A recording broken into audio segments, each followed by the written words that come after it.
America Iran is a disgrace. और Israel. We targeted Iran's main enrichment facility. आखिर इन सब की लड़ाई है किस बात? Israel launched multiple strikes on Iran. दुनिया में 57 इस्लामिक कंट्रीज हैं, लेकिन क्या वजह है कि अमेरिका और इजराइल इन सब को छोड़कर एक ही कंट्री ईरान के पीछे पड़ा है? ईरान और अमेरिका की इस जंग को पूरा समझने के लिए हमें पीछे जाना होगा, all the way to world war 2। We shall never surrender. World war 2 में दुनिया की हर कंट्री के पास सिर्फ दो ऑप्शंस थे कि या तो वो ब्रिटिश एम्पायर का साथ दे और या हिटलर का, Dass ich nicht in diesen Jahren für dich eingesetzt habe. जिसमें दुनिया के ज्यादातर कंट्रीज ने ब्रिटिश एम्पायर का साथ दिया। लेकिन उस वक्त ईरान के बादशाह ने ब्रिटिश एम्पायर को छोड़कर हिटलर के साथ हाथ मिलाया, Ich werde nicht eingeladen. जिसके बाद ईरान और जर्मनी बहुत ही क्लोज दोस्त बनने लगे और ये बात ब्रिटिश एम्पायर को बिल्कुल पसंद नहीं आई। इसीलिए ब्रिटेन ने हर तरफ से ईरान पर हमला कर दिया और बहुत तेजी से पूरा ईरान फतह करने लगे। ये देखकर ईरान के बादशाह ने कुछ ही दिनों में ब्रिटिश एम्पायर के सामने सरेंडर कर दिया और उनसे अपनी बादशाह बचाने की भीख मांगने लगा, जिस पर ब्रिटिश एम्पायर ने कहा ठीक है, लेकिन हमारी एक शर्त है, तुम्हें ईरान के तख्त से हटना होगा और अपने 22 साल के जवान बेटे को ईरान का नया बादशाह बनाना होगा, क्योंकि उसका ये बेटा रजा शाह पहलवी ब्रिटिश एम्पायर का एक वफादार पपेट था। ईरान का ये नया बादशाह अंग्रेजों से बहुत ज्यादा इंस्पायर था। वो चाहता था ईरान के लोग भी बिल्कुल वेस्ट की तरह कपड़े पहने, उन्हीं की तरह पार्टियां करें और अपने सारे ट्रेडिशंस को भूल जाए। इसीलिए वो पहले दिन से ये कोशिश कर रहा था कि किसी तरह इस्लाम को ईरान के लोगों से दूर कर दिया जाए, जिसकी वजह से उसने ईरान में हिजाब पहनने पर पाबंदी लगाई, बहुत सारे मदरसों और मस्जिदों को बंद कर दिया और ईरान के बड़े बड़े इस्लामिक स्कॉलर्स को गिरफ्तार करने लगा और इनकी जगह म्यूजिक, पार्टीज और शराब को पूरे ईरान में फैलाने लगा। यहाँ तक एक टाइम ऐसा आया कि ईरान में इतनी शराब बनने लगी कि ईरान जैसा इस्लामिक मुल्क दुनिया को शराब एक्सपोर्ट करने लगा। ईरान के इस बादशाह का ख्याल था कि वो जो भी कर रहा है बहुत ही अच्छा काम कर रहा है। I mean to be, as you say, the king of kings. यहाँ तक कि उसने एक दिन सऊदी के किंग फैसल को कहा कि तुम ये क्या पुराने जमाने में रह रहे हो, तुम्हें चाहिए कि सऊदी को भी बिल्कुल वेस्ट की तरह एक लिबरल कंट्री बना। लेकिन सऊदी के किंग फैसल ने ऐसा करने से इनकार कर दिया। लेकिन यहाँ पर फनी बात यह है कि आज वही सऊदी ईरान से कहता है कि तुम भी थोड़ा लिबरल बनो, लेकिन अब ईरान उसकी बात नहीं मानता। आखिर ईरान के बादशाह ने ईरान को इस्लाम से इतना दूर करने की कोशिश की कि ईरान के सारे बड़े इस्लामिक स्कॉलर्स अपने इस बादशाह के खिलाफ होने लगे, जिसके बाद ईरान की मस्जिदों और मदरसों में ये स्कॉलर्स बादशाह के खिलाफ स्पीचेस करने लगे, जिसमें सबसे बड़े स्कॉलर का नाम था आयतुल्लाह खुमैनी। खुमैनी और उसके फॉलोअर्स ईरान की आवाम को बादशाह के खिलाफ बगावत के लिए भड़काने लगे। Khomeini, they cried, we're waiting for you.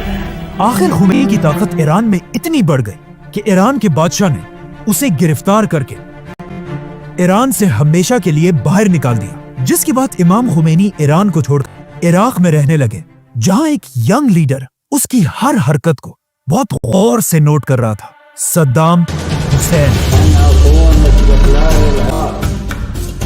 Aahista Aahista Saddam Hussain भी खुमैनी की ताकत को देखकर उससे डरने लगा। यहाँ तक कि एक दिन उसने ईरान के बादशाह से कहा कि अगर आप चाहते हैं तो मैं खुमैनी को साइड पे करके उसे गोली मार देता हूँ, जो सद्दाम के लिए बहुत ही आम बात थी और इसे हम पूरा एक्सप्लेन कर चुके हैं। लेकिन ईरान के बादशाह ने कहा कि नहीं, इसे मारने की कोई जरूरत नहीं, ये बुड्ढा खुमैनी मेरा कुछ भी नहीं बिगाड़ सकता। इमाम खुमैनी इराक में बैठकर अपनी स्पीचेस को कैसेट्स में रिकॉर्ड करने लगे, जिन्हें फिर बहुत सीक्रेटली स्मगल करके पूरे ईरान में फैला दिया जा रहा था। और खुमैनी की बातें सुनकर लोग इतना इंस्पायर होते थे कि वो आहिस्ता आहिस्ता ईरान के बादशाह से ज्यादा इमाम खुमैनी को अपना लीडर मानने लगे। लेकिन फिर भी ईरान के बादशाह को हटाना कोई आसान काम नहीं था, क्योंकि उसके पास एक बहुत ही खतरनाक फौज और सुपर पावर अमेरिका का फुल सपोर्ट हासिल था America gave us generous and valuable financial and military assistance. और वो मुसलमान दुनिया में अमेरिका का फेवरेट पपेट था। लेकिन यहाँ पर जब ईरान का बादशाह अपनी ताकत की पीक पर था, उसने अपनी जिंदगी की सबसे बड़ी गलती की। The flames of Persia.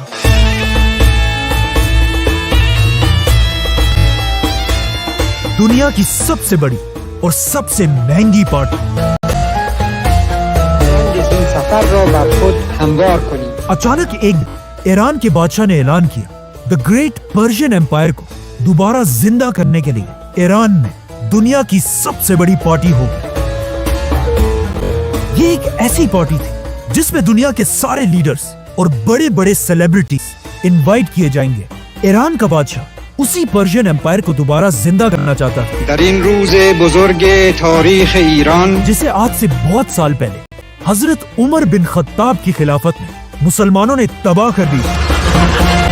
इस पार्टी के लिए ईरान के डेजर्ट के बीच में एक नई सिटी बनाई गई और अपने वीआईपी मेहमानों के लिए ईरान के बादशाह ने 600 लेमोजीन्स मंगवाई, सोने की प्लेट्स में खाना खिलाया, जिसके बाद ईरान के बादशाह ने सबको अपने सामने खड़ा किया और अपने सोने के तख्त पर ऐसे बैठा कि अब वही पर्शियन एम्पायर का नया शहंशाह है।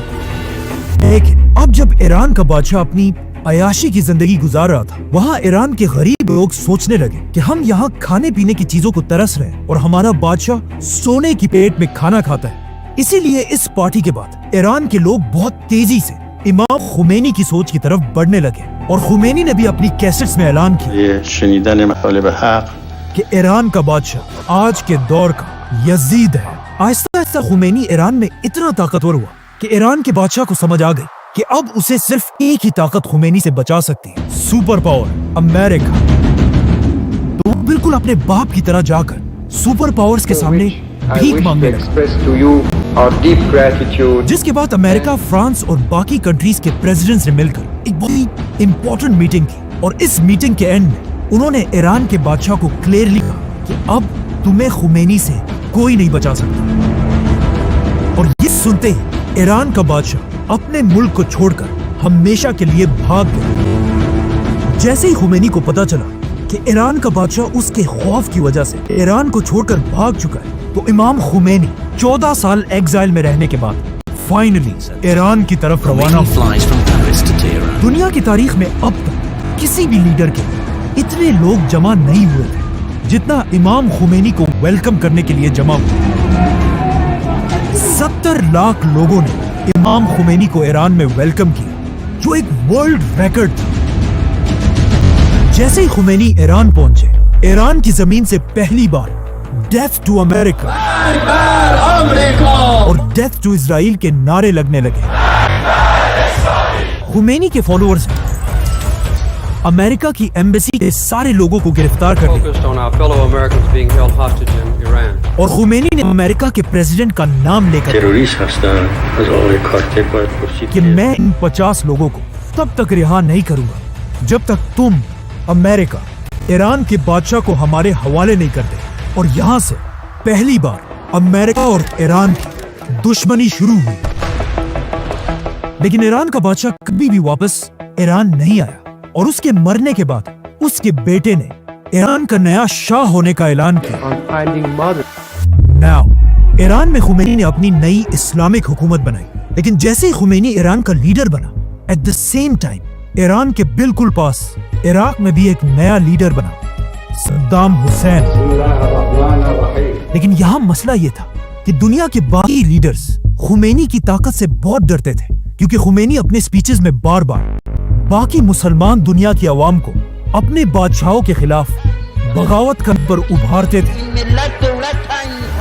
ये देखकर इराक के लीडर सद्दाम हुसैन ने अमेरिका और अरब लीडर्स के कहने पर खुमैनी पर हमला कर दिया और 8 साल तक ईरान और इराक के दरमियान एक बहुत ही सख्त जंग हुई। लेकिन सद्दाम हुसैन के पास पूरी दुनिया की सपोर्ट होने के बाद भी वो खुमैनी को उसके तख्त से हटा नहीं सका। और आखिर 8 साल बाद जैसे ये जंग खत्म हुई, उसके कुछ ही अरसे बाद इमाम खुमैनी इस दुनिया से चले गए। खुमैनी का जनाजा दुनिया की तारीख का सबसे बड़ा जनाजा था, क्योंकि उसके जनाजे में 1 करोड़ लोग शामिल थे, जो आज तक Guinness book of world records में किसी भी लीडर के लिए दुनिया की सबसे बड़ी गैदरिंग है। जिसके बाद ईरान के मिनिस्टर्स ने मिलकर खुमैनी के बाद अपना नया लीडर चूज किया, आयतुल्लाह खुमैनी का स्टूडेंट आयतुल्लाह अली खामेनाई, जो आज तक ईरान का सुप्रीम लीडर है। इराक के साथ जंग खत्म होने के बाद ईरान के लीडर्स को समझ आ गई कि अब अमेरिका और इजराइल उनका पीछा कभी नहीं छोड़ेंगे जब तक ईरान के पास अपना खुद का एटम बॉम्ब ना हो। लेकिन अब मसला ये था कि एटम बम बनाना कोई आसान काम नहीं है, ये एक बहुत ही मुश्किल टेक्नोलॉजी है और उस वक्त कोई भी ईरान को ये टेक्नोलॉजी देने के लिए तैयार नहीं था। तो अब ईरान किसी ऐसे मिरेकल का इंतजार कर रहा था कि दुनिया का कोई मुल्क उसकी एटम बम बनाने में मदद करे। और अजीब बात यह है कि एग्जैक्टली ऐसा ही हुआ। ईरान के बिल्कुल करीब एक मुल्क, दुनिया की पहली इस्लामिक कंट्री पाकिस्तान ने अपना पहला एटम बम बनाया। Pakistan today successfully conducted 5 nuclear tests. Pakistan का एटम बम बनाने के बाद अब्दुल कदीर खान बहुत ही सीक्रेटली ईरान को एटम बम बनाने के लिए सेंट्रीफ्यूज टेक्नोलॉजी भेजने लगे। एटम बम बनाने के लिए सेंट्रीफ्यूज मशीन सबसे इंपॉर्टेंट चीज है, जो आसान अल्फाज में बिल्कुल एक वॉशिंग मशीन की तरह घूमता रहता है, लेकिन इसमें कपड़ों के बजाय यूरेनियम डाला जाता है। अगर इस मशीन में यूरेनियम को थोड़ी देर के लिए रखा जाए 5% तक, तो उससे बिजली बनती है। लेकिन अगर यूरेनियम को बहुत देर तक इस मशीन में रखकर घुमाया जाए 90% तक, तो उससे एटम बॉम्ब बनता है।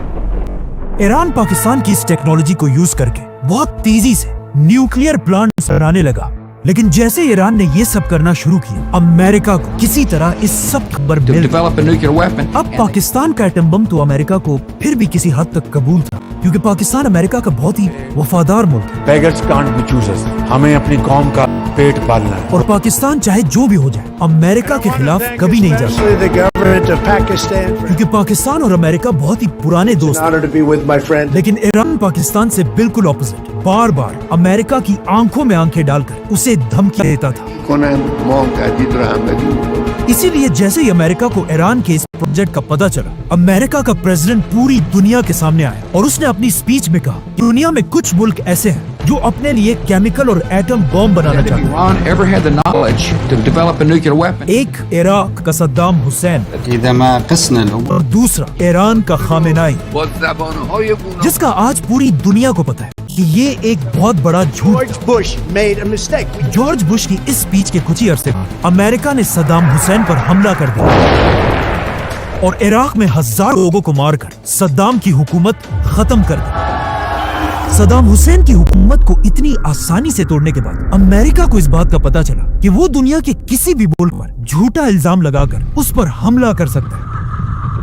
इसीलिए अफगानिस्तान और इराक पर हमले के बाद अब अमेरिका का अगला शिकार ईरान था। और अमेरिका बार बार दोबारा ये झूठ बोलने लगा कि ईरान के पास भी एटम बॉम्ब्स है, जिसके बाद अब पूरी दुनिया की नजरें ईरान के लीडर आयतुल्लाह खामेनाई पर थी। और ये ईरान पर हमला करने का बेस्ट टाइम था, क्योंकि ईरान के एक तरफ अफगानिस्तान में अमेरिका की बहुत बड़ी फौज थी और ईरान की दूसरी तरफ इराक भी अमेरिका की फौज से भरा हुआ था। मतलब अमेरिका ने ईरान को हर तरफ से घेर लिया था। तो अब पूरी दुनिया की नजरें ईरान के लीडर आयतुल्लाह खामेनाई पर थी कि वो किस तरह अपने मुल्क ईरान को सुपर पावर अमेरिका से बचाएगा। और यहाँ पर खामेनाई ने एक ऐसी बात कही जिससे अमेरिका के पास ईरान पर हमला करने सारे बहाने टूट गए। खामेनाई, जो इस्लामिक दुनिया का एक बहुत बड़ा स्कॉलर है, उन्होंने एक फतवा दिया कि इस्लाम में मुसलमानों के लिए एटम बॉम्ब बनाना हराम है, क्योंकि इस्लाम तो हमें ये सिखाता है कि जंग के मैदान में भी किसी भी बच्चे, बूढ़े या औरत को नहीं मारा जा सकता। इवन जंग में दरख्तों को भी काटने की इजाजत नहीं है। लेकिन एटम बॉम्ब एक ऐसी चीज है जो बिना कुछ देखे हर चीज तबाह कर देती है। इसीलिए ईरान के खामेनाई ने एटम बॉम्ब को मुसलमानों के लिए हराम कहा और साथ ही ऐलान किया कि ईरान का एटम बॉम्ब बनाने का कोई इरादा नहीं है और ईरान के दरवाजे सबके लिए खोल दे। और साथ ही ये ऐलान किया कि दुनिया की कोई भी एजेंसी ईरान आकर खुद देखे कि ईरान का एटम बम बनाने का कोई इरादा नहीं है। लेकिन यूएन की टीम ने ईरान जाकर ये देखा कि ईरान के सारे न्यूक्लियर प्लांट्स बिल्कुल उसी डिजाइन पर बने हैं जिस तरह पाकिस्तान में बनाए गए हैं।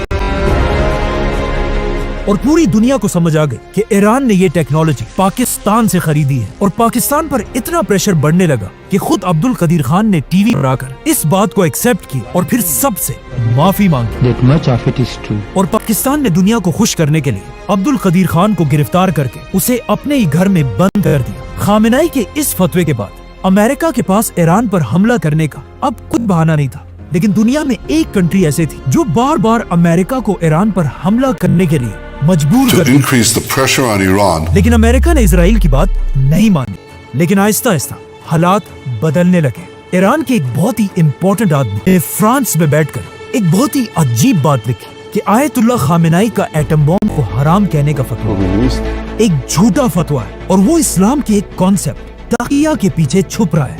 इस्लाम में तकिया का मतलब ये है कि कोई भी शख्स अपनी जान बचाने के लिए झूठ बोल सकता है। तो इस आदमी ने कहा कि खामेनेई ने ईरान के लोगों की जान बचाने के लिए ये झूठा फतवा दिया है। और ये शख्स महमूद मुराद खानी कोई आम आदमी नहीं, खामेनेई की बहन का बेटा है। मतलब उसका अपना भतीजा था।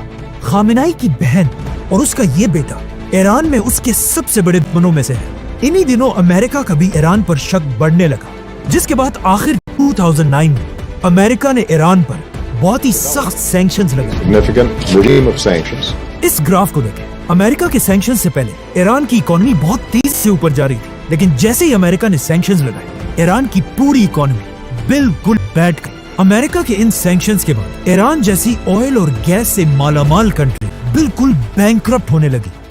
अमेरिका की मर्जी के बगैर ईरान अपना गैस पूरी दुनिया में किसी को नहीं बेच सकता। इवन अपने करीबी मुल्क पाकिस्तान से डील के बाद भी पाकिस्तान ईरान से गैस नहीं खरीदता और ईरान की सस्ती गैस छोड़कर दूर कतर से LNG मंगवाता है। ये ऐसा ही है कि कोई किसी बड़े चौधरी के डर से अपने घर के पास वाली दुकान की चीजों को छोड़कर रोज दूर जाकर महंगी चीजें खरीदता हो। सिर्फ 3 बड़ी कंट्रीज दुनिया में ऐसी हैं जो ईरान के साथ आज भी बिजनेस करती है, चाइना, रशिया और इंडिया। आखिर अमेरिका के इन सैंक्शंस की वजह से ईरान के हालात इतने खराब हुए कि ईरान की गवर्नमेंट अमेरिका से डील करने के लिए तैयार हो गई और आखिर अमेरिका के प्रेसिडेंट बराक ओबामा के साथ ईरान ने nuclear deal historic understanding with Iran. कि ईरान एटम बम नहीं बनाएगा, जिसके बदले में अमेरिका ईरान से सारे सैंक्शंस हटा देगा Framework would cut off every pathway that और Iran ईरान की इकोनॉमी दोबारा स्ट्रॉन्ग हो जाएगी, जो दोनों मुल्कों के लिए एक बहुत बड़ी कामयाबी थी। लेकिन पहले दिन से अमेरिका में एक शख्स ऐसा था जो इस डील के सख्त खिलाफ था, Donald Trump. I have really nothing better to do. और डोनाल्ड ट्रंप इस डील के इसलिए खिलाफ था क्योंकि अमेरिका में यहूदियों का एक बहुत बड़ा नेटवर्क है जिनके सपोर्ट के बगैर अमेरिका में कोई कुछ नहीं कर सकता। इसीलिए अपने पहले इलेक्शंस जीतने के कुछ ही अरसे बाद Constitution of the United States. Donald Trump ने ईरान से की हुई डील खत्म कर दी। United States will withdraw from the Iran nuclear deal. और एक बार फिर ईरान की इकोनॉमी कमजोर करने के लिए ईरान पर सख्त सैंक्शंस लगाए, These are the highest sanctions ever imposed on a country. जिससे ईरान की इकोनॉमी एक बार फिर तेजी से गिरने लगी। लेकिन ऑफ कोर्स ईरान भी ईरान है, वो बाकी मुस्लिम दुनिया की तरह डर कर खामोश रहने वाला नहीं था। जैसे ही ट्रंप ने ईरान पर पाबंदियां लगा, ईरान ने अपना न्यूक्लियर प्रोग्राम दोबारा शुरू किया। लेकिन दूसरी तरफ डोनाल्ड ट्रंप को भी सब जानते कि वो दुनिया में अपने अलावा किसी की भी बदमाशी बर्दाश्त नहीं करता। Bloody rampage is now. जब ईरान ने अमेरिका की आंखों में आंखें डाली, डोनाल्ड ट्रंप ने उन्हें सबक सिखाने के लिए अचानक एक दिन एक मिसाइल हमले से ईरान के आर्मी चीफ कासिम सुलेमानी को उड़ा दिया। Qasem Soleimani has been killed. ये ईरान और उसके अवाम के लिए बहुत ही बेइज्जती की बात है कि कोई इतनी आसानी से पूरी दुनिया के सामने उनके आर्मी चीफ को मार दे, जिससे आहिस्ता आहिस्ता ईरान में अमेरिका के खिलाफ गुस्सा बढ़ने लगा। और जैसे ही सुलेमानी की मौत के बाद ईरान में नए इलेक्शंस हुए। ईरान के अगले इलेक्शंस में एक नया प्रेसिडेंट आया, इब्राहिम रईसी, जो ईरान का बहुत ही सख्त प्रेसिडेंट था और किसी हाल में भी अमेरिका और इजराइल के सामने झुकने के लिए तैयार नहीं था। इब्राहिम रईसी के प्रेसिडेंट बनते ही ईरान का न्यूक्लियर प्रोग्राम दोबारा बढ़ने लगा और इसके साथ ही सदर बनते ही सबको ये बात क्लियरली समझा दी कि ईरान अब अमेरिका से कोई डील नहीं करेगा।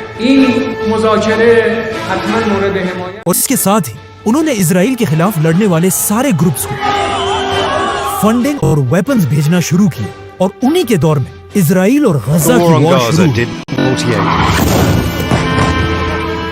लेकिन हम सबको पता है जब कोई भी लीडर अमेरिका और इसराइल के खिलाफ इतना ओपनली बोलता है तो उसके साथ क्या होता है। President Raisi died when their helicopter crashed on रईसी के जाने के बाद आज से 1 साल पहले ईरान में दोबारा इलेक्शंस हुए, जिसमें ईरान की अवाम ने इब्राहिम रईसी से बिल्कुल ऑपोजिट लीडर चूज किया, जो एक बहुत ही सॉफ्ट और काम इंसान है, जिसने प्रेसिडेंट बनते ही सबसे पहले ऐलान किया कि हम आज भी आयतुल्लाह खामेनाई के उसी फतवे के साथ मजबूती से खड़े हैं और ईरान कभी भी एटम बॉम्ब नहीं बनाएगा। Nukes, they are not developing nukes. साथ ही उन्होंने ये भी कहा कि ईरान अमेरिका बल्कि पूरी दुनिया के साथ डील करने को तैयार है, जिससे बहुत ही सीक्रेटली आज से कुछ ही अरसा पहले अमेरिका और ईरान दोबारा डील के लिए मीटिंग्स होने लगी। लेकिन इजराइल कभी भी ये नहीं चाहता कि अमेरिका और ईरान की आपस में डील हो जाए और इजराइल हर तरह की कोशिश करने लगा, जिसके बाद इजराइल दोबारा ईरान पर झूठे इल्जाम लगाने लगा। Iran has never given up its quest for nuclear weapons. कि ईरान 1 महीने के अंदर अंदर एटम बॉम्ब बनाने जा रहा है। It could be within a few months. वो पिछले 25 साल से कर रहा है। Iran has never given up its quest for nuclear weapons. It will be the first to achieve nuclear weapons. From there, it's only a few months, possibly a few weeks. Iran could produce a nuclear weapon in a very short time. An initial device within months. एक ऐसा atom bomb है जो पिछले 25 साल से 1 महीने में बनने वाला है, लेकिन आज तक नहीं बना।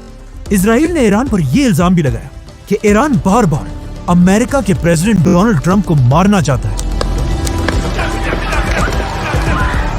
इसीलिए आज इजराइल ईरान पर हमला करके ईरान के हर उस शख्स को चुन चुन कर मार। Where at least 8 people have been killed. The top advisor to Iran's supreme leader has died after being. जो अमेरिका के साथ डील करना चाहते हैं, और इन हमलों से इजराइल यही कोशिश कर रहा है कि किसी तरह ईरान गुस्से में आकर कोई ऐसा गलत कदम उठाए जिससे सुपर पावर अमेरिका ईरान पर हमला कर दे और आज से बहुत साल पहले बनने वाली आयतुल्लाह खुमैनी की हुकूमत टूट जाए। सब्सक्राइब।